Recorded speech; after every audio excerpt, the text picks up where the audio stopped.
संत रामपाल जी महाराज एक ऐसे महान संत जिन्होंने अपनी सतभक्ति, तत्व ज्ञान, करुणा और सेवा के बल पर समाज में नई मिसाल कायम की है। संत रामपाल जी महाराज की अगुवाई में उनके सभी सतलोक आश्रमों से समाज कल्याण के अद्भुत कार्यों ने समाज को सुनहरे भविष्य की एक नई उम्मीद दिखाई है। संत रामपाल जी महाराज से नाम दीक्षा लेने के बाद लाखों लोगों की लाइलाज बीमारियां जैसे कैंसर, एड्स आदि ठीक हुई। संत जी के ज्ञान से प्रेरित होकर उनके अनुयायियों ने लाखों यूनिट रक्तदान किया। संत जी ने लाखों बहन बेटियों का दहेज मुक्त विवाह करवाया।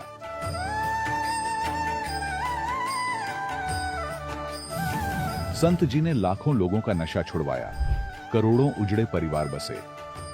संत जी के आश्रमों में समागम के दौरान निःशुल्क नेत्र चिकित्सा, दंत चिकित्सा प्रदान की जाती है। संत रामपाल जी महाराज द्वारा समय समय पर पर्यावरण संरक्षण के उद्देश्य से बड़े स्तर पर वृक्षारोपण किया जाता है। संत जी ने जरूरतमंदों को तत्काल राहत पहुंचाने के लिए एम्बुलेंस सेवा शुरू की। संत जी अपने अनुयायियों को देहदान के लिए प्रेरित करते हैं, जिससे मानवता की सेवा और चिकित्सा क्षेत्र में सुधार हो सके। संत रामपाल जी महाराज के सभी आश्रमों में हर रोज निःशुल्क भंडारा आयोजित किया जाता है, जहां हर वर्ग, हर जाति और हर धर्म के लोग एक साथ बैठकर भोजन करते हैं।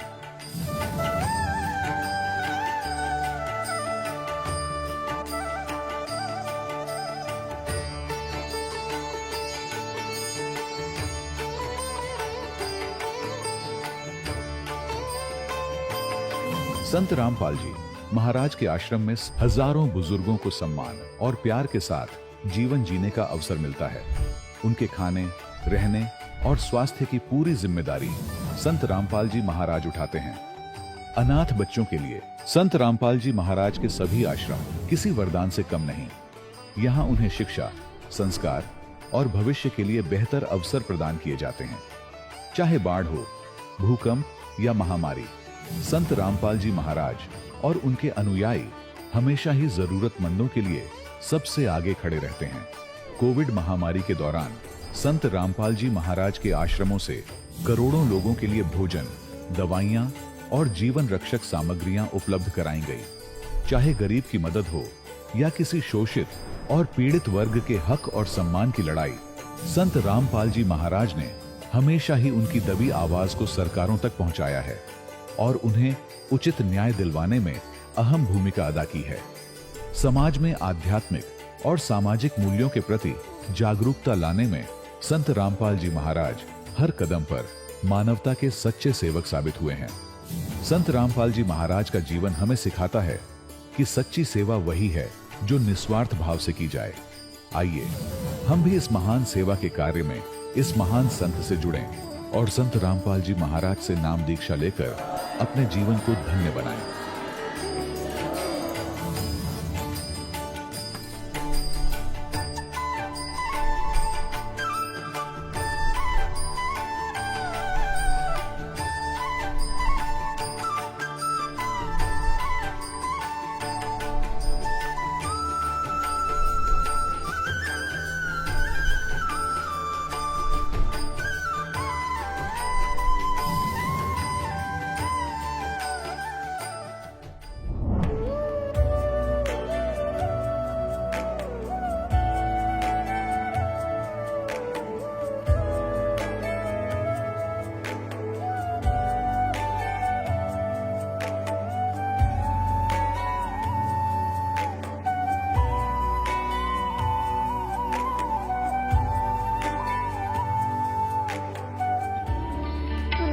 परमात्मा को पाने तथा उसका वास्तविक लाभ प्राप्त करने के लिए पवित्र बाइबल में प्रमाण है कि प्रभु ने मनुष्य को अपना ही स्वरूप बनाया।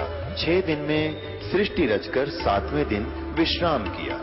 कुरान शरीफ में प्रमाण है कि हजरत मोहम्मद को खुदा स्वयं कह रहे हैं कि मैंने तुम्हें उस परमात्मा की महिमा बताने के लिए भेजा है। वो परमात्मा कबीर है जिसने 6 दिन में सृष्टि रची तथा 7वें दिन तख्त पर जा विराजा। उसकी खबर किसी बाखबर से पूछकर तो देखो। कृपया अवश्य सुनिए जगत गुरु तत्वदर्शी संत रामपाल जी महाराज के अमृत वचन। सत साहेब दर्शकों, मनुष्य अपने जीवन में अनेकों तीर्थ यात्रा, हवन यज्ञ, पूजा पाठ और दान करता है, लेकिन फिर भी अनेकों बीमारियों और दुखों से घिरा रहता है। ऐसा इसलिए है दर्शकों, क्योंकि आज मनुष्य शास्त्र विधि को त्याग कर मनमाना आचरण कर रहा है। दर्शकों, ऐसी ही कहानी थी मध्य प्रदेश के रहने वाले राम सजीवन जी की। राम सजीवन जी पहले हिंदू धर्म में प्रचलित सभी पारंपरिक भक्ति साधनाओं को बड़ी श्रद्धा से करते थे। पूजा पाठ, उपवास, कथा, दान पुण्य सब करते थे, लेकिन इसके बावजूद भी न तो इन्हें कभी शारीरिक सुख मिला और न ही मानसिक शांति। लेकिन दर्शकों, आज राम सजीवन जी का कहना है कि जब से मैंने संत रामपाल जी महाराज से नाम दीक्षा ली है, तब से मेरे जीवन में चमत्कारिक बदलाव आया है। अब मैंने शास्त्र विरुद्ध भक्ति साधनाओं को त्याग दिया है और संत रामपाल जी महाराज द्वारा बताई गई शास्त्रों से प्रमाणित भक्ति को अपना लिया है, जिसे अपनाने के बाद मुझे न केवल शारीरिक सुख मिला है, बल्कि मानसिक शांति भी प्राप्त हुई है। आखिर इसके पीछे की सच्चाई क्या है? आइए सुनते हैं राम सजीवन जी की कहानी, उन्हीं की जुबानी। सर नमस्कार। नमस्कार सर क्या शुभ नाम है आपका? जी, राम सजीवन दास। सर कहाँ से आए आप? जिला सीधी मध्य प्रदेश से हैं। क्या करते हैं आप? जी, पेशे से शिक्षक हैं। सर संत रामपाल जी महाराज की शरण में आने से पहले आप क्या भक्ति साधनाएं करते थे? सर मैं बहुत छोटे से ही जब कक्षा 6वीं में पढ़ रहा था तो हनुमान चालीसा का पाठ किया करता था। इसके बाद मैं सुंदरकांड का पाठ करता रहा, और जब मैं कक्षा 7वीं 8वीं में पढ़ता था तो हमें एक बार गीता की पुस्तक मिली जो परिवर्तित नाम से थी यथार्थ गीता। तो जब हमने देखा कि लोग गीता कहते हैं, गीता हमारा धर्म शास्त्र है, इसमें लिखा है यथार्थ गीता, तो यथार्थ शब्द सर जी हमें चोट कर गई। यथार्थ का मतलब होता है वास्तविकता, जिसमें कुछ अच्छाइयाँ होगी, जिसमें कुछ मूल चीज़ होगा, वह क्या होगा उसको जानना चाहिए। इसके लिए हमने गीता का कई बार अध्ययन किया, बार बार पढ़ता रहा। पहले तो छोटी उम्र थी, बात नहीं समझ में आती थी, लेकिन धीरे धीरे वह यथार्थ गीता को लिखने वाले हमारे ही अंचल से हैं। उनका एक बहुत बड़ा आश्रम है, बरचर आश्रम है सीधी जिले में, और उनका बहुत बड़ा आश्रम आपके उत्तर प्रदेश में है, सक्तेशगढ़ में। तो हम लोग उनसे उस पुस्तक के ज्ञान को समझ करके उनसे पास जाते थे और उनका सत्संग भजन सुनते थे। उनका कहना था, संत स्वामी अड़गड़ान जी महाराज जी हैं, उनका कहना था कि आप लोग गीता का ज्ञान पढ़ो। और सारे लोग कहते थे कि गीता जो है मानव मात्र का धर्मशास्त्र है, किसी एक मजहब और संप्रदाय का ग्रंथ नहीं है। तो यह सोच करके हमने उसका अध्ययन किया, और उससे को पढ़ने से जो हमें समझ में आया वह यह था, कहता है कि किसी तत्वदर्शी संत की तलाश करें, और तत्वदर्शी संत के तलाश के बाद उससे नाम उपदेश लेकर के और भजन करने से ही मानव मात्र का मोक्ष होता है। सर पहले जो साधनाएं आप करते थे उनको करने से आपको क्या लाभ मिला? जैसा कि हमने आपसे बताया, जो भी हमने भक्तियां की वह लाभ जो हम करना चाहते कि मोक्ष, गीता के अनुसार जो लिखा था कि मोक्ष मिलेगा, मोक्ष मिलेगा कि नहीं मिलेगा, पर हमको पूर्ण संतुष्टि ही नहीं मिली। सर आप संत रामपाल जी महाराज की शरण में कैसे आए? जगत गुरु तत्व श्री संत रामपाल जी महाराज की शरण में आने से पहले एक रामपाल जी महाराज के ही शिष्य हमको मिले। उन्होंने कहा कि चैनल पे संत रामपाल जी महाराज का प्रोग्राम आता है, उसको आप चलिए देखा करिए। उनके कहने से मैं उस चैनल को उनके साथ देखने गया, कई दिन देखता रहा। एक दिन महाराज जी गीता का श्लोक बता रहे थे कि ओम तत्सत इति निर्देशा त्रिविधा मंत्र स्मृतः, भगवान को पाने के लिए यही 3 मंत्र हैं और इसी का करना चाहिए जाप। या तो हम पहले भी जानते थे, लेकिन जब वहां टीवी पर संत रामपाल जी महाराज दिखा रहे थे कि ओम क्या है प्रथम नाम, तत् क्या है दूसरा नाम, और सत क्या है यह तीसरा नाम है, जिसमें पूर्ण रूप से मोक्ष को प्राप्त किया जा सकता है। इस बात को सुनकर के मैं दंग रह गया कि तत् दूसरा नाम है, सत तीसरा नाम है, जिसको पाकर के मोक्ष मार्ग संभव है, वह कहां से मिलेगा? तत्वदर्शी संत के माध्यम से मिलेगा। स्पष्ट हो गया, वहां से हमको पूर्ण भरोसा हो गया कि वास्तव में तत्वदर्शी संत यही हैं जो गीता के अनुसार ज्ञान दे रहे हैं। फिर 26 अगस्त 2014 को मैं आश्रम पहुंचा। वहां पहुंचकर देखा, दरवाजे से ही भक्तों की व्यवहार को देख करके ऐसा लगा कि वास्तव में हम सही जगह आ गए हैं। आगे बढ़ते ही आश्रम में संत रामपाल जी महाराज के शिष्यों के द्वारा जो व्यवहार बर्ताव किया गया वो वास्तव में सराहनीय रहा। वह कैसा, वह इस तरह से था कि आते ही हम लोग भूखे थे, तुरंत भोजन के लिए भंडारे में गए, भोजन मिला, बहुत अच्छा स्वादिष्ट आनंद आया। इसके बाद हम लोग वहां आराम किए। थोड़ी देर बाद महाराज जी के दर्शन के लिए जाना था, सब लोगों के साथ हम भी दर्शन के लिए गए। महाराज जी सबको एक साथ, सबसे बड़ी चीज जो देखने को मिली कि सबको एक साथ एक समान व्यवहार से महाराज जी ने दर्शन दिया। हमारे तत्वदर्शी संत गुरु रामपाल जी महाराज के यहाँ कोई भी भेदभाव नहीं है, कोई भी छोटा बड़ा ऊंच नीच नहीं है। वहां पर सारे लोग एक समान भाव से एक व्यवस्था में रहते हैं। सर, जब आप सब लोग आश्रम में गए संत रामपाल जी महाराज से नाम दीक्षा लेने के लिए, आपने वहाँ पे देखा, वहाँ की व्यवस्था आपको बहुत अच्छी लगी, तो सर संत रामपाल जी महाराज से नाम दीक्षा लेने के बाद आपको क्या लाभ मिले? कबीर परमेश्वर ने अपनी वाणी में कहा है कि 7 समुद्र को मछ करूं, लेखनी करूं बन राय, धरती का कागज करूं, गुरु गुण लिखा न जाए। तो जो वास्तव में पूर्ण गुरु तत्व संत रामपाल जी महाराज हैं, इनके गुणों का बखान जितना ही किया जाएगा वह कम है। उन्होंने मुझ दास पर जो अपनी कृपा की है वह यह है कि हमारा एक छोटा सा बच्चा है जो भी मात्र 5 साल का है, नाम ले चुका है। एक दिन की बात है कि सुबह सुबह हम नहा के विद्यालय चले गए, बच्चा भी नहाने के लिए तैयार हुआ, तो उसकी माँ ने गर्म पानी के साथ ठंड पानी मिलाने के लिए चली गई, तो वह बच्चा गर्म पानी से ही अपने पूरे शरीर में, उबलते हुए पानी शरीर में डाल लिया और तुरंत डालने के बाद चिल्लाता हुआ भागा। माँ देखते ही उस पर ठंड पानी डाल दी और ठंड पानी डालने के बाद वह बच्चा जब थोड़ी देर बाद देखा तो तुरंत देखा तो वहां पर क्या है कि पूरी तरह से वह बच्चा जल चुका था और एकदम मांस कपड़े के साथ मांस निकलने लगी थी।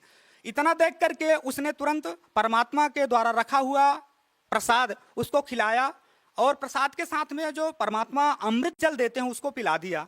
पिलाते ही बच्चा 5 से 10 मिनट के अंदर ही रोना गाना सब बंद करके सो गया। फिर इसके बाद भगतमती मेरी जो हैं वह मुझे फोन लगाती हैं, मैं परमात्मा का नाम लेता हुआ, मुझको पता हुआ कि कुछ नहीं होगा, बच्चे को कुछ नहीं हुआ होगा क्योंकि हमारे साथ परमात्मा का आशीर्वाद है। और फिर मैं जब दूसरी बार फोन लगाया तो बताती हैं कि बच्चा सो चुका है, शांतपूर्वक सो रहा है। मैं थोड़ी देर से 1 घंटे के बाद पहुंचा तो देखता हूं कि बच्चा शांत निद्रा में सो रहा है। जगाया तो बच्चा उठा और जब मैंने कपड़े ऊपर उठाए तो देखे कि कपड़े के साथ में चमड़ी निकल रही है। उस समय हमको दर्द हो रहा था कि बच्चे को कितना दर्द होगा। पूछा तो बच्चा बोलता है बिल्कुल दर्द नहीं है। वह किसका कमाल है? वह तत्वदर्शी जगत गुरु संत रामपाल जी महाराज की छत्र छाया है जो संसार में सब कुछ असंभव को संभव कर सकते हैं। उनकी वाणी कभी भी वृथा नहीं हो सकती है। उन्होंने कहा है जो मेरे लिए 1 कदम चलेगा, मेरे बताए अनुसार साधना करेगा, उसके लिए मैं गैल गैल लागा फिरूंगा अपने जन के काज। अपने भक्तों के लिए मैं जगह जगह दर दर भटकता फिरूंगा। इसके बाद जैसे बच्चा एकदम पूरी तरह से ठंडा पड़ गया, बिल्कुल उसको दर्द नहीं रहा। उसके बाद हमने देखा तो जो उस पे जो चमड़ी निकल हुई थी तो इसको देख करके दर्द हो रहा था। इसके लिए मैंने दूसरे दिन एक क्रीम लाई और 3 टेबलेट लाई उसको सूखने के लिए। उसको मैंने खिलाया, वह पूरी तरह से उतनी ही दवा से ठीक हो गया। परमात्मा का मात्र प्रसाद खाने और अमृत जल पीने के बाद ही उसको आराम मिल चुका था। हमने ऊपर से चमड़ी को ठीक करने के लिए उस पर क्रीम लगाया और वह मतलब कुछ क्षणों में क्या कहें तो तुरंत ठीक हो गया था। मात्र ऊपर से घाव दिख रहा था, उसके लिए वह 1 हफ्ते में पूरी तरह से ठीक हो गया। हमें इसके लिए कोई भी अस्पताल या डॉक्टर का सहयोग नहीं लेना पड़ा। यह गुरु जी का कमाल है, यह उनकी कृपा दृष्टि है जो भक्तों पर रहती है। इसके बाद अभी दूसरी घटना घटी कि हम आर्थिक तंगी से जूझ ही रहे थे। हमारे बिजली के बिल 6000 रुपए हो गए थे। उसमें से भारत सरकार के यहाँ से एक छूट की नीति आई कि जो लोग बीपीएल कार्डधारी हैं उनको छूट है 50%। हमने उस छूट के दौरान 3500 रुपए सरचार्ज जोड़ करके जमा किए थे 6000 में। और अगले महीने यानी इस मार्च महीने के जो बिल अपनी आई अप्रैल महीने में, वह हमारे बिल में -1450 रुपए करके आई। यह सदगुरु रामपाल जी महाराज की कृपा दृष्टि है जो अपने भक्तों पर अनवरत रहती है। लेकिन परमात्मा के दरबार में आने के बाद अब कुछ भी मतलब नशा के नाम पर कुछ भी देखने की इच्छा नहीं होती, खाने की बात तो दूर रही। ज्ञान समझ करके अपने मन में इच्छा थी कि अपना सारा परिवार कैसे इस ज्ञान को समझेगा और इस ज्ञान को समझ करके सतलोक का वासी बनेगा। ठीक कुछ ही समय में उन्होंने हमारी सुनी और एक साथ हमारे घर के सारे परिवार, 3 बच्चे और हमारी बीवी, सब 26 सितंबर को नाम दीक्षा लिए एक साथ और नाम दीक्षा लेकर के और सतनाम प्राप्त कर लिए। सतनाम प्राप्त कर लिए जिस दिन से, उस दिन से हमें यह संसार का सारा कुछ टेंशन फ्री हो गए। संत रामपाल जी महाराज के बारे में कहा जाता है कि वो देव देवताओं की भक्ति छुड़वाते हैं। आपका क्या मानना है, क्या वास्तव में संत रामपाल जी महाराज देव देवताओं की भक्ति छुड़वाते हैं? सर मैं यह कहना चाहूँगा कि हमारे जो जगत गुरु तत्वदर्शी संत रामपाल जी महाराज हैं वह भक्ति छुड़वाते नहीं हैं बल्कि भक्ति करना बताते हैं। वह कैसे? जैसे हम संसार में भक्ति करते आ रहे हैं, सारा संसार भक्ति करता जा रहा है, लेकिन भक्ति की विधि क्या है यह किसी को पता नहीं है। पूरे ब्रह्मांड में किसी को पता नहीं है। वह किसको पता है? जो वास्तव में जगत गुरु तत्वदर्शी संत होगा उसको ही भक्ति का विधि पता है। वह तत्वदर्शी संत रामपाल जी महाराज हैं। वो वेदों के अनुसार हमें भक्ति विधि बताते हैं जिससे हमें पूर्ण मोक्ष मिलता है। आप भगत समाज को क्या संदेश देना चाहेंगे? भगत समाज को संदेश क्या हम निवेदन करना चाहते हैं, इस दास के माध्यम से हम निवेदन करना चाहते हैं कि यह संसार जो है आज कर्म कांडों में बिखरा फैला हुआ है। लोगों की कहा सुनी सुनाई बातों के अनुसार, या कि जैसे एक पंक्ति याद आ रही है कि लीक लीक गाड़ी चलें, लीक ही चलें कपूत, 3 छाड़ी मार्ग चलें, सायर सिंह सपूत। तो सारा संसार जो है, जो हमारे दादा परदादा करते चले आ रहे हैं, हम वही करते आ रहे हैं। ऐसा करना गलत है। हमें शास्त्र के अनुसार साधना करनी चाहिए, सबसे हट के अलग करनी चाहिए, जिसमें वास्तव में मोक्ष का मार्ग हो, परमात्मा के पास तक पहुंचने की जो दूरी तय कराता हो, वह है शास्त्र अनुकूल साधना। वह सतलोक आश्रम तत्वदर्शी संत रामपाल जी महाराज के माध्यम से ही संभव है, अन्य जगहों से नहीं।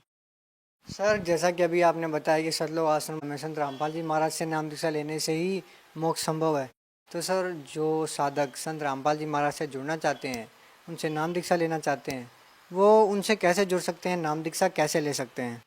जो भक्त समाज के लिए सुविधाएं हैं वो यह है कि टीवी पर एक पट्टी पर हमारे महाराज जी कुछ नंबर दे रखे हैं। उन्हीं नंबरों को हम लिख लें, उस पर SMS करें, उसके माध्यम से हमें ज्ञान गंगा पुस्तक हमारे घर तक निःशुल्क आ जाएगी। हम उसका 1, 2, 3 बार अध्ययन करें, उसके ज्ञान को समझें, समझ करके हम नाम उपदेश प्राप्त करें। नाम उपदेश प्राप्त करने के लिए परमात्मा ने आज पूरे देश में, देश क्या विदेशों में, हर जगह जिलों जिलों में नामदान स्थल की सुविधा कर रखी है, जिससे वहां जाकर के हम उन नंबरों से संपर्क करके और नाम दीक्षा ग्रहण कर सकते हैं। सर बहुत बहुत धन्यवाद आपका। सत साहिब। दर्शकों, अभी आपने सुने संत रामपाल जी महाराज से दीक्षा प्राप्त करके सुखी हुए भक्त के अनुभव। अब देखिए जगत गुरु तत्वदर्शी संत रामपाल जी महाराज के मंगल प्रवचन। श्री रामचंद्र विष्णु अवतार और श्री कृष्ण भी विष्णु अवतार। और विष्णु कौन? ये भी भगवान का बच्चा। आप जैसी आत्मा, पुण्यकर्मी प्राणी, पोस्ट ये मिल गई इसको। जैसे आप किसी का भाई मंत्री बन जाता है तो भाई ही उसका, वैसे को कितनी पोस्ट पे बैठा है, तो ऐसे ही ये आपके ही भाई हैं, उस परमात्मा के ही बच्चे हैं। तो उनके दुख का निवारण भी वही परमात्मा कर सकता है और कोई नहीं कर सकता। जैसे आपने श्रीमद् भगवत गीता अध्याय नंबर 15 के श्लोक नंबर 1 से लेकर 4 और 16-17 में जो सुना कि ऊपर को जड़ है वो तो मूल मालिक है, पूर्ण परमात्मा है, और नीचे को तीनों गुण रूपी शाखा ये ब्रह्मा विष्णु महेश रूपी शाखाएं हैं, और वो परमात्मा जो मूल है, जो जड़ है, वो तीनों लोकों में प्रवेश करके सबका धारण पोषण करता है। 15वें अध्याय के 17वें श्लोक में कहा है कि उत्तम पुरुष तु अन्य परमात्मा इति उदारत यह लोक चरम आविश्य विवर्ती अवैश्वर है। वो मूल मालिक जो है, जड़ रूपी जो सारे संसार रूपी वृक्ष की जड़ है, मूल है, वहां से सबको आहार मिलता है।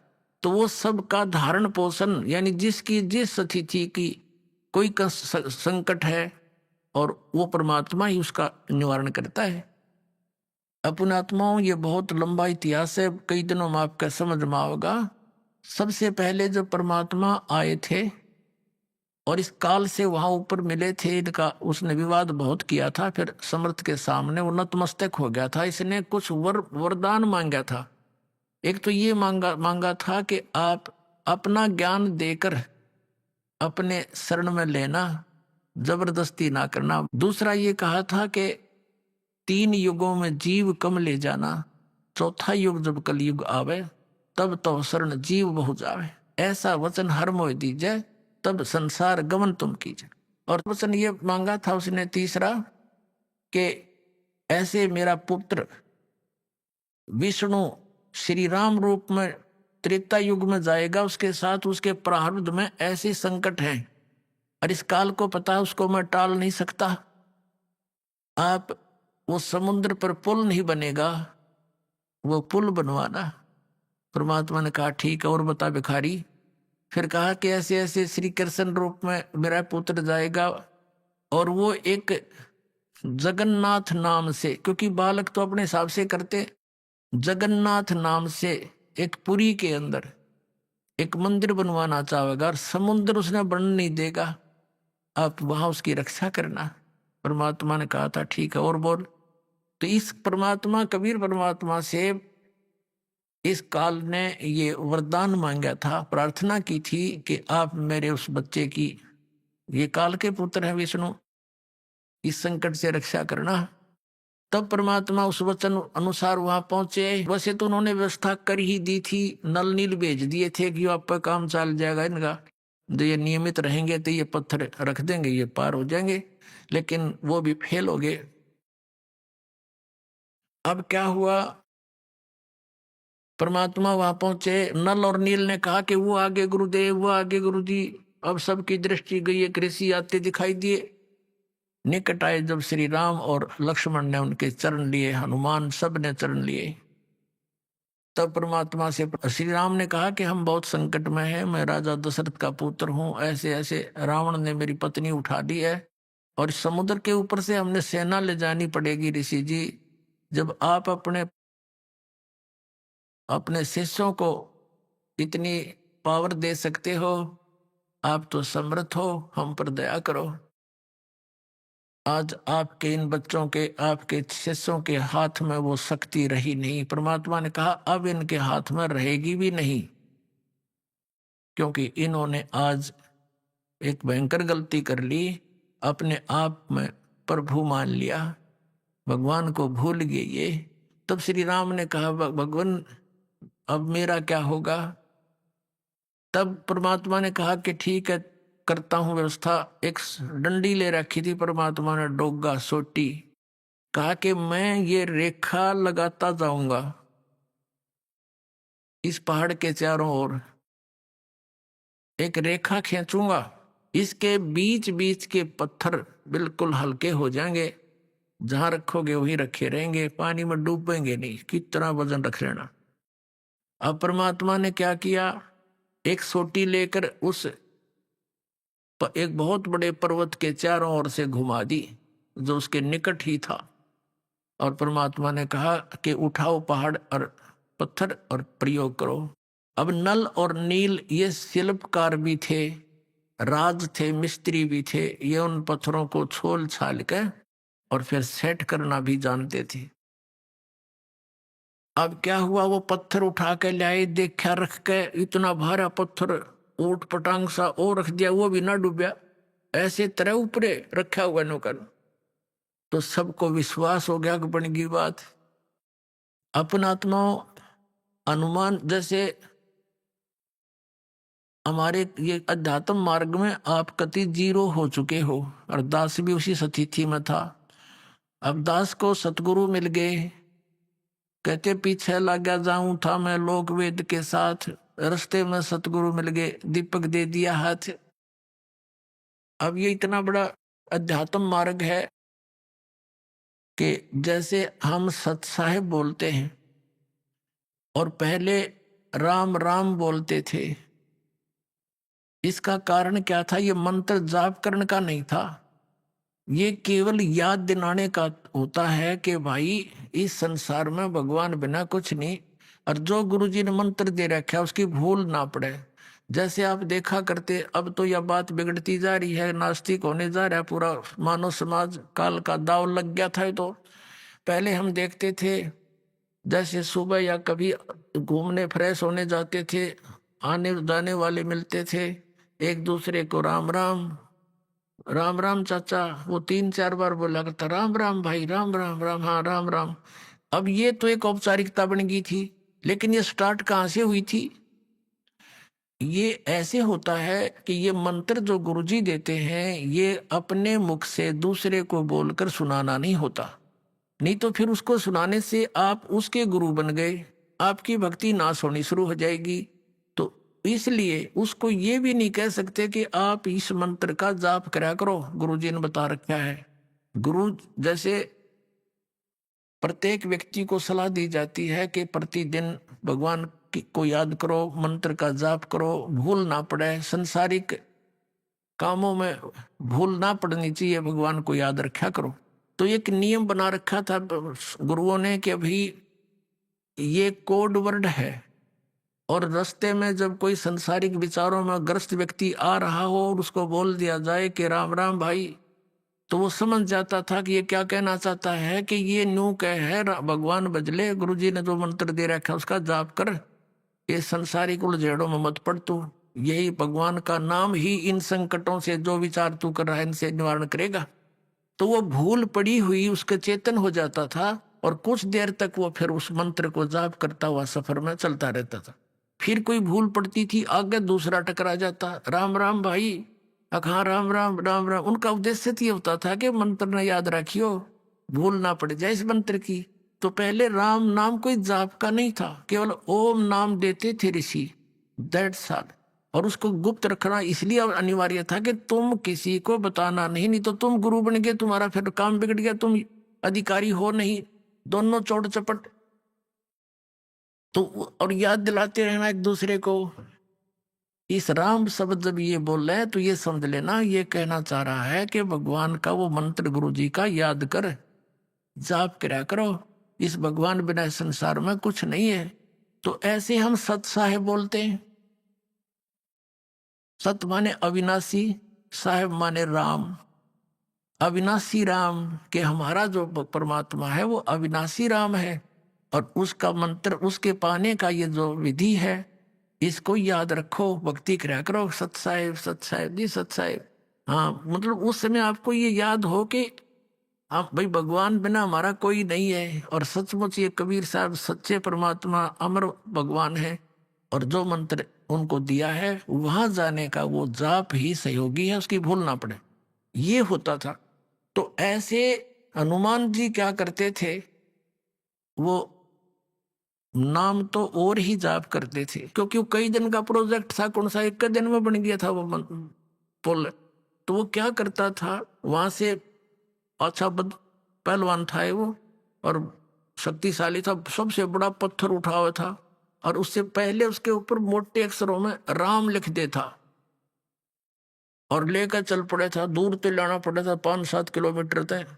तो उसका मतलब ये था कि जो भी पढ़े देखे, अकराम राम का अर्थ लिखा है कि भक्ति करते रहना और ये काम भी करते रहो, नाम ना भूलना मंत्र अपना, क्योंकि वजन में बोला था जानी, राम राम भी ना कहा जा, वो लिख दिया उसने ऊपर।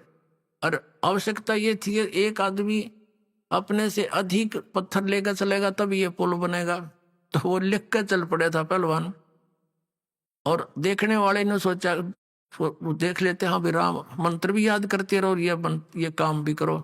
जैसे यजुर्वेद अध्याय नंबर 40 के मंत्र नंबर 15 में लिखा है, वायु अनिलम अथ इदम भस्मांतम शरीरम ओम कर्तु समर किलबे समर कर्तुम समर। ओम नाम का जाप ये ब्रह्म का है और इसका सेवन गुरु देते थे ऋषि जी। इसका सेवन काम करते करते सेवन करो, मनुष्य जीवन का मुख्य उद्देश्य जानकर सेवन करो और अपने विशेष कसक के साथ सेवन करो। तो ये मंत्र, ये जाप तो विधि ऐसी ही थी, लेकिन हठयोग और अज्ञानता के कारण इसको कठिन बना लिया। तपस्या करने लगे, खड़े होकर करने लगे और मंत्र जाप करने लगे। ऐसे ही ये मंत्र जो पूर्ण परमात्मा के पाणी का जो 3 मंत्र का जाप है, ओम तत्सत, तत्सत ये सांकेतिक है। तो ये भी ऐसे काम करते करते चलते फिरते अपना नाम जाप करना। तो इसलिए राम लिख के लाया करता कि और भी पढ़ लेंगे और वो भी भूलना पड़ेगी, किसी का मंत्र करते रहेंगे। तो अब यहां हम सुना करते नकली गुरुओं थे। कभी तो ये कहते थे कि भगवान श्री राम के नाम ते पत्थर तिरगे, हनुमान जी ने राम नाम लिख दिया और पत्थर तिरगे, और श्री राम तो तिरे नहीं हुए। कभी हम सुनते थे कि नल नील के पास पावर थी, उनके हाथों में इतनी शक्ति थी, उनके हाथ से पत्थर तिरगे पुल बन गया। अब ये दंत कथा थी, लोक वेद बिना सिर पैर की बातें थी। अब ये एक तत्व ज्ञान से सारी सुचारू होगी, ये सारी कहानी हुई क्यों कर थी। अब परमात्मा कहते हैं कि जगत का पेखना पेख्या, धनी का नाम ना लेखा। जो करने वाला था उसका कहते नाम भी नहीं, किसा जिक्र भी नहीं, और उसकी एक दूसरे पर सिर पर रख दिया कि उसने, उससे पत्थर तिरे थे, उसके नाम तो पत्थर तिर गए। तो ये नाम नूमता नू लिखा करता वो भगत हनुमान जी। तो पुण्यात्माओं, ये तत्व ज्ञान है। अब क्या बताते हैं, ये लोक वेद तो इतना प्रबल हो गया कि हमने ये फाइनल मान लिया था कि श्री राम के नाम ते और पत्थर तिर गए समुद्र के ऊपर। और फिर ये भी साथ साथ था कि नल और नील ने के हाथों में पावर थी, उनके हाथों से कोई वस्तु डूबे नहीं थी। ये पावर कहाँ से आई थी, इसका कोई सिर पैर उनके पास नहीं था।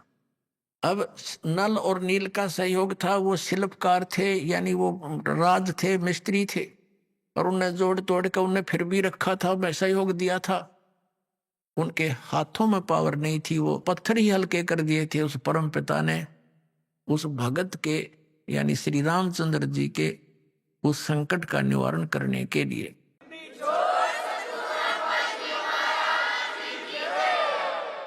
अपने आत्माओं, पुल भी बन गया, सेना भी चली गई, युद्ध भी हुआ, और कई दिनों तक श्री रामचंद्र जी से वो रावण नहीं मरा। थक्के छूट गए थे श्री रामचंद्र के। आखिर में जब आदमी थक जाता है ना, ये जिनको हम भगवान मानते ये भी आप जैसे ही हैं, तो ये परम पिता को याद करते हैं, परम शक्ति को। अब उस समय वो शक्ति उनकी मदद करती है जो कभी उस मालिक की शरण में रहे हों और उनके पूर्व जन्म के यानी कोई संचित कर्मों में भी कोई पुण्य ऐसा शेष हो, उसको भी परमात्मा अपनी पावर से क्रेडिट दिला देते हैं और स्वयं ही फिर उस क्रिया को आके करते हैं। अब जब कति छक्के छूट लिए रामचंद्र जी के, ना वो तीर कहीं मारे मरे नहीं, और विभीषण ने बता दिया इसकी नाभि में अमृत है, वहां मारो। रावण भी सूरवीर था, कई दिन तक उसने उसके बाणों को निकट भी नहीं आने दिया नाभि के श्री राम के। तो तब हताश हो गया था, तब परमात्मा गुप्त रूप में प्रकट हुए और फिर आशीर्वाद दिया उस राम का कि कर काम ही लगेगा वहां। तब उसका रावण का वध हुआ था। अब पुण्यात्माओं, हम सुना करते थे कि श्री कृष्ण जी ने पर्वत उठा लिया था, गिरिराज यानी गोवर्धन पर्वत को उठा लिया था हाथ पर, उंगली पर ऐसे। पहले तो ये विचार करो, उन्होंने वो पर्वत उठाया किस उद्देश्य से था। उन्होंने इस उद्देश्य से उठाया था कि वहां इन देवताओं की पूजा होया करती, और इंद्र स्वर्ग का राजा है, भगवान की पूजा छोड़कर इंद्र की पूजा चलती थी। श्री कृष्ण जी ने कहा भाई इंद्र की पूजा छोड़ दो या दो उस भगवान की पूजा करो। इंद्र की कढ़ाई जो होती थी पूजा वह बंद कर दी।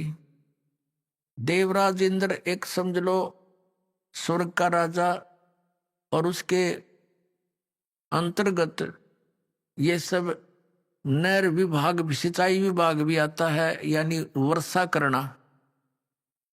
तो क्या हुआ, जब इंद्र की पूजा बंद होगी देवताओं की, इंद्र ने सोचा इनको सबक सिखाता हूं। इतने जोर की वर्षा, काले बादल छा गए चारों तरफ, घटा काली से घटा छा गई और मूसलधार वर्षा शुरू होगी व्रज नगरी को डुबोने के लिए। अब चारों तरफ हाहाकार मच गया, गौवें भी रंभाने लगी, ग्वाल बाल, क्योंकि गोवर्धन वो पर्वत जो था वहां पर गौवें चरा करती थी, वर्षा होती थी, घास होता था, और उन दूध दाद बेच कर ये काम चलाया करते थे अपना। और वो समाप्त करने चल पड़ा कि इसको इतना वर्षा कर दूं कि ये समुद्र, ये गोवर्धन पर्वत भी डूब जाए, आसपास की नगरी भी नष्ट हो जाए। तो भगवान श्री कृष्ण जी ने उंगली पर वो गोवर्धन पर्वत उठा लिया और पूरी ब्रज नगरी के ऊपर से कर दिया। सारा इंद्र बरस लिया, खूब खूब वर्षा कर ली। सारा पानी उस गोवर्धन पर्वत के ऊपर ऐसे ऐसे शौक हो गया, उसमें ऐसे मिल गया जैसे ब्लोटिंग पेपर शाही ने चूस लिया कर। आखिर में थक गया इंद्र, आके पैर पकड़ दिए कि मुझे क्षमा कर दो। कहने लगे चला जा, तेरे को कर दिया क्षमा, और खबरदार आज के बाद तूने अपनी पूजा के लिए व्रजवासियों को कंपेल किया। तो फिर वो गोवर्धन यथा स्थान पर रख दिया। अब पुण्यात्माओं जी, जो गुरु लोग हमें ये शिक्षा देते थे और ये कथा सुनाते थे, श्री कृष्ण जी ने गोवर्धन उठाया, और फिर वो इन्हों कहते थे देवी देवताओं की पूजा करो, श्राद्ध निकालो। अरे भले आदमी हो, श्री कृष्ण जी ने तो देवताओं की पूजा छुटवाई थी, तुम दंड कर रहे हो, उनके विपरीत ज्ञान दे रहे हो, गुण गा रहे हो श्री कृष्ण के, और तुम इसको भगवान बता रहे हो। परमात्मा कहा करते थे कि केवल एक इस लीला को, इस लीला से ही तुमने उसको भगवान मान लिया, ये तुम्हारी ना समझी है, बालक बुद्धि है, कि ये कंप्लीट गॉड मान लिया तुमने, गोवर्धन उठा लिया था। क्या बताते हैं परमात्मा, कहते हैं गोवर्धन श्री कृष्ण धारो और द्रोणोगिरी हनुमंते, शेष नाग सब सृष्टि उठारा, इनमें कौन भगवंते। यदि तुम एक ही इस लक्षण से, इस चमत्कार से कि श्री कृष्ण जी ने गोवर्धन उठा लिया, हनुमान जी ने तो फिर द्रोणागिरी उठाई, और आप ही लोक वेद सुनाते हो ब्राह्मण लोगों। कहते हैं एक कूर्म है, कूर्म के ऊपर एक शेष नाग है, शेष नाग के सिर पे एक बैल है, और उसके ऊपर फिर सारी पृथ्वी रखी है। कहते तुम मानते हो कि शेष के सिर पे सारी सृष्टि है, शेष नाग के, तुम यो सारे ब्रह्मांड, तुम्हारे पूरे ब्रह्मांड ने उठा रहा, समझ लो पूरी पृथ्वी उठा रहा। तो इनमें भगवान कौन सा है, श्री कृष्ण है या हनुमान जी है या शेष नाग है तुम्हारा भगवान? केवल इसी लक्षण से तुमने भगवान इसको कंप्लीट गॉड मान रखा, पूर्ण परमात्मा। फिर क्या बताया, कहते हैं समुद्र पाट लंका गयो, सीता का भरतारे, अगस्त ऋषि ने ये सातों पी लिए, इनमें कौन करता रे। कि तुम ये इस चीज से ये परिचित थे नहीं गुरु लोग यहाँ के हमारे, वो ये कहा करते श्री रामचंद्र जी ने समुद्र के ऊपर पुल बना दिया। परमात्मा कहते हैं यदि तुम इसी लक्षण से इसको भगवान मान बैठे, तो क्या बताते हैं कि समुद्र पाट लंका गयो, यानी समुद्र को आट के पत्थर उसको ऊपर रख के और लंका चला गया। कौन? सीता का भरतार। और अगस्त ऋषि ने सातों पी लिए, इनमें कौन करतार? एक अगस्त नाम के ऋषि थे, उन्होंने किसी कारणवश, किसी अपनी जिद के ऊपर अहंकार वश समझो वो 7 समुद्रों को एक घूंट में पी लिया था, ऐसे चुलो उठाकर ऐसे पी लिया था, सब समुद्र खाली हो गया था, अकेली पृथ्वी रह गई थी। अब पुण्यात्मा, अब परमात्मा कहते, फिर ऋषियों की प्रार्थना से उन्होंने फिर वापस उसको कुरला कर दिया तो भर गए थे। ये आध्यात्मिक शक्ति है, मार्ग है, इसमें आप विज्ञान को ना अड़ाना। विज्ञान तो बालकों का खेल है, ये जहाज बना लिए, इस मांडी पाइक के कंप्यूटर बना लिए हैं, परमाणु बम बना लिए, और 2 साल वर्षा ना करे भगवान, ये धरे धराए रह जा थारी साइंस किधर ढूंढे नहीं पाओ, जर लगे खड़े खड़े इन जहाजों के ऊपर कुछ बैठनिया नहीं पाओ इनमें।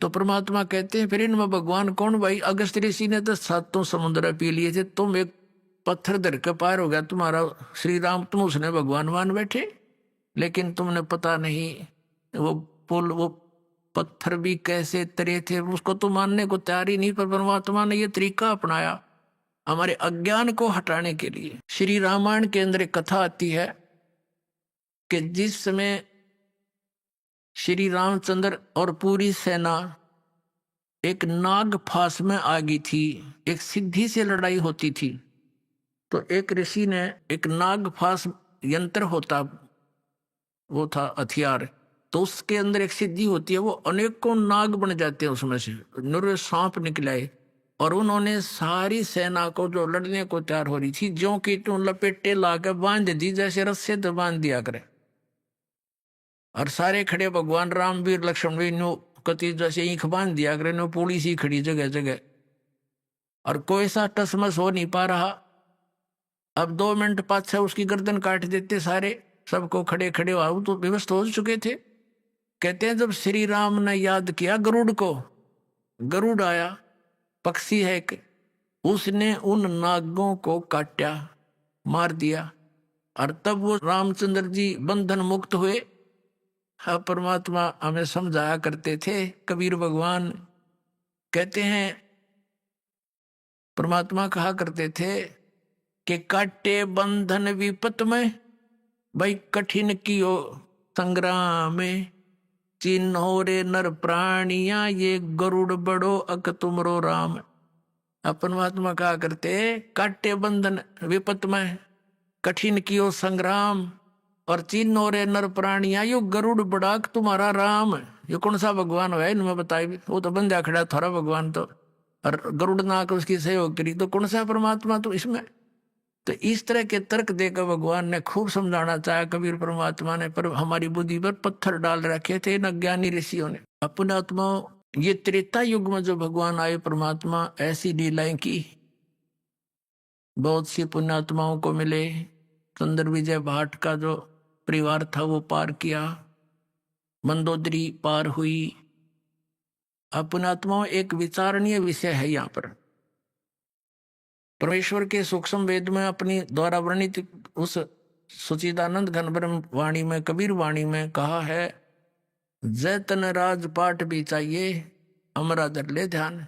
लेकिन ये राजपाट अच्छी चीज नहीं है, फिर भी तेने नहीं, तेरे पे मान कोई तेरा मन नहीं मान रहा है और तूने यहाँ धक्के खाने हैं, तो वो वस्तु जो तेरे भाग में नहीं है वो हम दे सकते। अब जैसे जिस लंका को पाने के लिए रावण ने कितनी तपस्या की, अपनी यहां तक धड़ काट दिया, 10 बार श्री शंकर भगवान जी के लिए, अब उसको वो लंका दे दी, सोने की नगरी बन गई, और वरदान दे दिया, 10 बार शीश दिया था, 10 बार ही रामचंद्र जी ने उसका सिर काटा था, 10 बार फिर उग गया था। उसका जितना दिया था उतना ही दे सकते हैं, ये भगवान अधिक कम नहीं कर सकते। अब पुण्यात्माओं, जिस लंका को शिव का भगत रावण नहीं रख सका, सह परिवार विनाश को प्राप्त हुआ, वो कबीर भगत को वो नगरी मिली। किसको? विभीषण को वो राज मिला और सहज मिला। ना उसने तपस्या करी, ना सिर काटे, सहज भक्ति की। तो परमात्मा कहते हैं यहां रहोगे तब तक आपको ये सुविधाएं भी मैं ही दूंगा, परमात्मा कहते हैं। और जिस लंका को रावण रखना चाहता था, जिस भगवान की उसने शरण दे रखी थी वो समर्थ शक्ति नहीं थे, परिवार नाश को प्राप्त हुआ और उस नगरी को नहीं रख सका, उस राज्य को, और वो विवेक्षण को प्राप्त हुई जो कबीर भगत था। अब पुणात्माओं, इन बातों से हमने बहुत कुछ निष्कर्ष निकलेगा, क्योंकि अभी तक हमने लोक वेद सुन रखा था,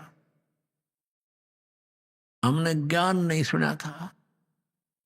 अब और भी बहुत से प्रमाण हैं, जैसे एक नरसी नाम के भगत थे, सेठ था, बहुत पैसे वाला था, और उसके वो इतना कंजूस था कि एक पैसा भी दान नहीं करता था। और ये माया रहती कंजूस के पास ही है और उसका नाश करने के लिए रहती है, क्योंकि अंत समय में मृत्यु हो जाएगी, वो उसको प्रयोग कर नहीं सका, फिर उसमें आस्था रह जाती है, फिर वही धक्के खाता रहता प्रेत बनकर या सर्प बनकर। अब परमात्मा ये चाहता है कि ये माया इसकी शत्रु है, इस माया से इसको भिन्न करूं और इसको इतनी ही दूं जो इसमें ये डूब के ना मर जा, इसका काम चले, यो ऊपर तरह इसके। ऐसी विधि परमात्मा हमारी करना चाहता भगत की। अब सभी भगत जितने भी आत्मा उसी के हैं। अब वो चाहे किसी को आज भगवान मानकर किसी को भज रहे हैं, लेकिन उससे तो कुछ मिलना नहीं, और उसके दुख में दुखी हमारे वो मूल मालिक ही होते हैं। अब वो उसके पास इतनी संपत्ति थी, नरसी नाम के एक सेठ के पास, कि उसको राजा की तरफ से ड्राफ्ट बनाने का आदेश था, जिसको हुंडी कहा करते थे। उसको राजा की तरफ से एक मान्यता प्राप्त होती थी, उसकी संपत्ति का आइडिया लगा के कि ये इतने रुपए तक की हुंडी यानी ड्राफ्ट बना सकता है। जैसे यात्री लोग होते थे, सेठ या व्यापारी होते थे, वो किसी शहर में अपने पैसे उस सेठ के यहाँ जमा करा देते थे, उससे वो हुंडी बनवा लेते थे ड्राफ्ट, और दूसरे जिस सेठ में, जिस शहर में जिस सेठ की हुंडी मान्यता होती थी, उसको जाकर के वो पर्ची दे दी जाती थी, चिट्ठा हुंडी। तो वो सेठ वो पैसे रख लेता था, उसको उतने पैसे उसमें अंकित थे वो दे देता था। फिर 1 वर्ष में या 6 महीने में वो सभी सेठ अपने पैसों का आदान प्रदान कर लेते थे, किसी का उधर से आया, किसी का इधर से। ऐसी हुंडी चलती थी। और वो इतना कंजूस हो गया कि दान करे नहीं। उसकी पत्नी ने कहा कि चलो जी गंगा स्नान करके आते हैं, सभी जा रहे हैं, मेरा भी मन करता है। पहले तो मना कर गया कि यही नहा ले 2 लोटे पानी गिर के, क्या करेगी इतनी दूर जाओगी। वो ज्यादा जिद करने से कहने लगा पैदल चलेंगे। उसने सोचा मर ले तू पैदल चल, मर ले तो चल वहां तक। अब पैदल गया गंगा स्नान घाट पर स्नान करने। वहां स्नान जब करने लगे, परमात्मा आए एक ब्राह्मण रूप बना के और कहने लगे सेठ जी कुछ दान करो, नहाने आए हो, नहाने का पुण्य तो तभी लगेगा, कुछ ब्राह्मण को दान करो। अब सेठ कहने लगा नरसी हे ब्राह्मण, या तो मैं थोड़े पैसे लेकर आया हूं, काम चलाओ अपने खाने पीने का, आपने पैसे चाहिए ना, वहां आ जाना मेरे घर पे। पहले भगवान ने कहा कि भाई इतनी दूर कैसे आऊंगा, कुछ पैसे दे दे। ने बोला ना 1 टका दूंगा, और 1 टका लिख ले मेरा, और वहां आ जाइए, वहां से ले लूंगा, दे दूंगा घर पे। या नहीं दूं, अब तो बस मैं अपना रास्ते का ही खर्च लेकर आया। उसकी पत्नी ने बतेरा कहा तू दे दे, मेरे पास रखे पैसे। ने बोला चुप रह, तू घड़ी ना बोला है। अब वो स्नान करके बताया गया घर ने, वो घर में प्रवेश हुआ था नरसी सेठ कंजूस। पीछे पीछे परमात्मा पहुंच गए 1 सेकंड में। उसने तो 1 हफ्ते में सफर किया होगा, वो 2 सेकंड में 1 सेकंड में पहुंच गए। और जाते को आड़ खड़खड़ाए और कहा नौकर आए भी, बोलो कैसे ब्राह्मण, के भी सेठ जी ने मेरा 1 टका दान करने का वायदा कर रखा है, वो कहियो मेरा टका दे दे, हम आ गए। अब उन्होंने जाकर कहा नौकरों ने कि सेठ जी एक ब्राह्मण कह रहा है कि आपने कोई दान करने का वायदा किया था 1 टका, वो दान दक्षिणा लेने ब्राह्मण आया हुआ गेट पे। अब नरसी ने सोचा भाई ये तो बड़ा पीछे पड़ा, अब आज ये 1 टके की जिद कर ली, कल मन के। फिर उसने किन्नू कहा, किन्नू कह दे कि कल देगा, कल, आज तो थक रहा हूं मैं। अब नौकरों ने कह दिया जी कल दे लियो, कल दे देगा। अच्छा भाई, कल दे देगा, कोई बात ना। अभी आपने सुने संत रामपाल जी महाराज के मंगल प्रवचन। आइए अब सुनते हैं संत रामपाल जी महाराज से नाम दीक्षा लेकर सतभक्ति करके अद्भुत लाभ प्राप्त करने वाले अनुयायी के विचार। दर्शकों, कभी कभी जिंदगी में हम उस राह पर चल पड़ते हैं जहां हमें लगता है कि बस अब यही सही है, लेकिन जब बरसों की भक्ति, अनगिनत जतन और टूटती उम्मीदों के बाद भी सुख की किरण न मिले, तब आत्मा से पुकार उठती है, क्या वास्तव में भगवान है भी या नहीं? दर्शकों, कुछ ऐसी ही कहानी थी दिल्ली के रहने वाले राम रतन जी की, जो कभी डेरा सच्चा सौदा से नाम दीक्षा लेकर वर्षों तक भक्ति में लगे रहे, परंतु दुखों की परछाई कभी पीछे नहीं छूटी। फिर एक मोड़ आया और वही मोड़ बना इनके जीवन का सबसे बड़ा परिवर्तन। एक ओर थे वो संत जिनके ज्ञान में कोई प्रमाण नहीं था, और दूसरी ओर थे संत रामपाल जी महाराज, जिन्होंने वेदों, गीता और पुराणों से प्रमाण दिखाकर बताया सच्चा परमात्मा कौन है और मुक्ति का सही मार्ग क्या है। राम रतन जी ने जब से संत रामपाल जी महाराज से नाम दीक्षा ली, तो जो चमत्कार उनके जीवन में घटे वो सिर्फ कहानी नहीं, हकीकत है। कानों की गंभीर बीमारी बिना ऑपरेशन ठीक हो जाना, डेंगू से जूझते बेटे का चमत्कारी उपचार, आखिर इसके पीछे की सच्चाई क्या है? तो आइए सुनते हैं राम रतन जी की कहानी, उन्हीं की जुबानी। सर नमस्कार। सत साहेब। सर क्या शुभ नाम है आपका? राम रतन। राम रतन जी कहाँ से आए हैं आप? जैन कॉलोनी बरवाला, यहीं पास में है, पहलादपुर के साथ में। सर संत रामपाल जी महाराज से नाम दीक्षा कब लिया आपने? 22 फरवरी 2013 में। सर संत रामपाल जी महाराज से नाम दीक्षा लेने से पहले आप क्या भक्ति साधना करते थे? मैंने धन धन सतगुरु से नाम ले रखा था 4-5 साल पहले। सर धन धन सतगुरु पंथ में आपने किस संत से नाम दीक्षा ले रखी थी? गुरमीत राम रहीम सिंह जी से। सर संत गुरमीत राम रहीम से आपने नाम दीक्षा ले रखी थी। सर उनके द्वारा दी गई भक्ति आपने कितने साल तक की? 5 या 6 साल तक। संत गुरमीत राम रहीम से नाम दीक्षा लेकर उनके द्वारा दी गई भक्ति आपने 5 से 6 साल तक की। तो सर उस भक्ति को करने के बाद आपको क्या लाभ मिले? नहीं सर, मेरे कोई लाभ नहीं मिला। तो सर आपको क्या कारण लगता है कि संत गुरमीत राम रहीम द्वारा दी गई भक्ति को करने के बाद भी आपको लाभ नहीं हो रहा था? सर इसके पीछे आपको क्या वजह लगती है? क्या आपने भक्ति सही नहीं की या भक्ति विधि ठीक नहीं थी? भक्ति विधि ठीक नहीं है, नाम नहीं है सही। सर आप किस आधार पर कह रहे हैं कि उनके द्वारा दी गई नाम भक्ति सही नहीं है? जब मैंने संत रामपाल जी का सत्संग देखा और वहाँ से सारे उन्होंने प्रमाण दिखाए, सब कुछ बाइबल से, कुरान शरीफ से और गीता से और सारे वेदों से, जैसे कबीर सागर है, ऋग्वेद है, सामवेद है, अथर्ववेद, सब में दिखाया उन्होंने, परमात्मा का प्रमाण दिखाए सारे। सर जब आप संत गुरमीत राम रहीम द्वारा दी गई भक्ति कर ही रहे थे, तो फिर आपको संत रामपाल जी महाराज की शरण मानने की क्या आवश्यकता आन पड़ी? सर जब नाम ही ठीक नहीं है तो फिर क्यों ना आए हम? जब हमें पता चल चुका है कि इस भक्ति से लाभ होना नहीं है कोई, तो फिर हम क्यों वहाँ पर पड़े रहे? सर आप ये बात कैसे कह सकते हैं कि संत गुरमीत राम रहीम द्वारा दी गई नाम दीक्षा ठीक नहीं है? कि प्रमाण नहीं है, उसका कोई आधार नहीं।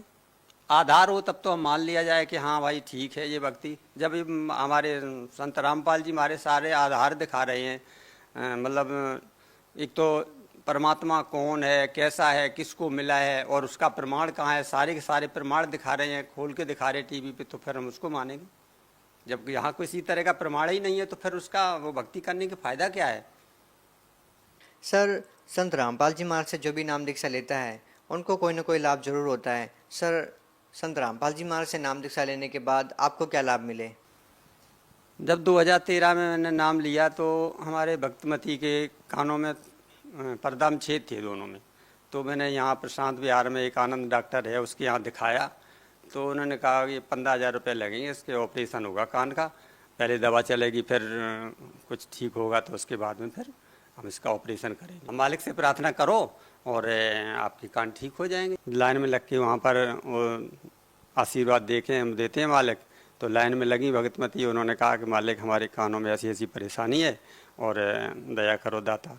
तो परमात्मा ने ऐसे हाथ रखा है सिर्फ सर पे, हाथ रखने के बाद कि तो जाओ मालिक दया करेंगे। उसके बाद वो दिन है कि आज का दिन है, किसी तरह की कोई परेशानी नहीं है कानों में।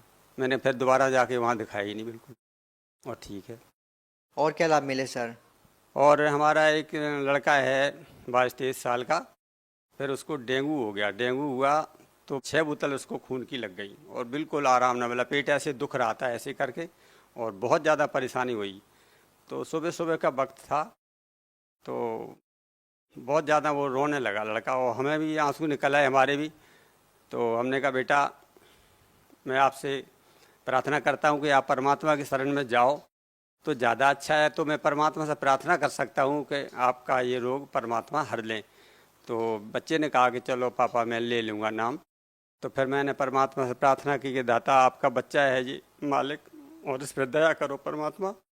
तो फिर मैं वहाँ से चला आया नाश्ता पानी लेने के लिए, घर पे चला आया। और वहाँ से आने के बाद मैंने आधा घंटे बाद या 1 घंटे बाद फ़ोन किया। अम्बेडकर डॉक्टर इसमें अम्बेडकर हॉस्पिटल में थे हम। तो आधा घंटे 1 घंटे बाद मैंने फ़ोन किया तो बच्चा कह रहा मेरा पापा आराम है। लेकिन बच्चे ने फिर 2 साल बाद नाम लिया, 2-2.5 साल के बाद में अब नाम ले लिया। वो बच्चा ठीक हो गया उसी वक्त, मतलब उसको आराम मिल गया और दूसरे दिन उसकी छुट्टी हो गई वहाँ से हॉस्पिटल से। सर जैसा कि आपने धन धन सदगुरु पंथ के संत गुरमीत राम रहीम जी से नाम दीक्षा ले रखी थी और अब आपने संत रामपाल जी महाराज से नाम दीक्षा ले ली है। सर ऐसा कहा जाता है कि गुरु नहीं बदलना चाहिए, गुरु बदलना पाप है। सर आपको नहीं लगता कि आपने गुरु बदल के कोई पाप किया? नहीं सर, मैंने कोई पाप नहीं किया गुरु बदल के, क्योंकि जब हम एक डॉक्टर से ठीक नहीं होते तो दूसरे डॉक्टर के पास जाते हैं। तो हम तो ज़रूरी है हमें तो जाना। जब हमें कोई लाभ नहीं मिल रहा है वहाँ से तो हम दूसरे डॉक्टर के पास ज़रूर जाएंगे। जो बीमारी है, बीमारी का उसको पता ही नहीं है कि कौन सी बीमारी है, क्या है, कौन सी दवा देनी है, तो उसके डॉक्टर के पास इलाज कराना बेकार है। सर संत गुरमीत राम रहीम द्वारा दिए गए ज्ञान में व संत रामपाल जी महाराज द्वारा दिए गए ज्ञान में आप क्या भिन्नता पाते हैं? बहुत सारी भिन्नताएँ हैं, बहुत सारी भिन्नता। इन्होंने देखो, एक तो इनका कोई आधार होता है किसी चीज़ का, भक्ति का या किसी भी चीज़ का आधार होता है। जब तक आधार नहीं है, जब तक पेड़ की जड़ नहीं है तो पेड़ खड़ा किस पे होगा। तो उसी हिसाब से हमारे संत रामपाल जी महाराज ने हमें सारी चीज़ें, एक एक चीज़ कि परमात्मा कैसा है और उसका प्रमाण कहाँ पे है और किसको मिला है और कौन सा नाम दिया है, तो सारे प्रमाण दिए उन्होंने कि इनको परमात्मा मिला है और इसमें ये यहाँ पर प्रमाण लिखे हैं इसके। सर ये बात आप कैसे कह सकते हैं कि संत रामपाल जी महाराज ने ये ज्ञान बताया है, आज से पहले किसी भी संत ने ये ज्ञान नहीं बताया?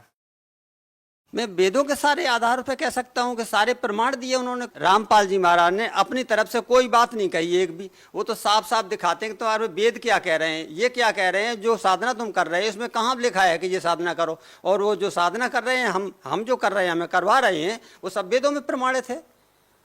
उसमें गीता में लिखा है 16वें अध्याय के 23 में लिखा, शास्त्र भी को त्याग कर जो मनमाना आचरण करता उसको सिद्धि न सुख न परम गति कुछ नहीं मिलता। फिर 24 में कहा है कि इसलिए अर्जुन तेरे लिए कर्तव्य और अकर्तव्य की व्यवस्था में शास्त्रीय प्रमाण है। तो फिर और कुछ वही नहीं रह जाता, उसका संशय नहीं रह जाती है।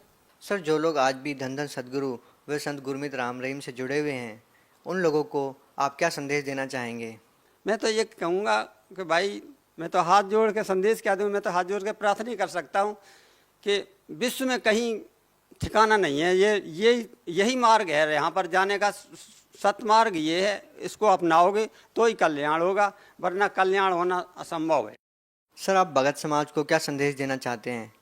हम तो यही नम्र प्रार्थना कर सकते हैं, संदेश तो खैर करने लायक नहीं है हम, कि परमात्मा के संत रामपाल जी की शरण में आएँ और अपना कल्याण करवाएं। सर जो लोग संत रामपाल जी महाराज से नाम दीक्षा लेना चाहते हैं, वो उनसे नाम दीक्षा कैसे ले सकते हैं? सत्संग आता है, रोज टीवी चैनल पे आता है, उसमें नीचे पीली पट्टी होती है, उसमें नंबर वगैरह लिखे होते हैं। उस पर फ़ोन नंबर करके आप एसएस करके आप किताब मंगवा सकते हैं और जो भी हम समस्या है पूछ सकते हैं, कहाँ पर नाम ले सकते हैं, क्या है, सारी बात बताई जाएगी आपको। सर बहुत बहुत धन्यवाद आपका। सत साहेब।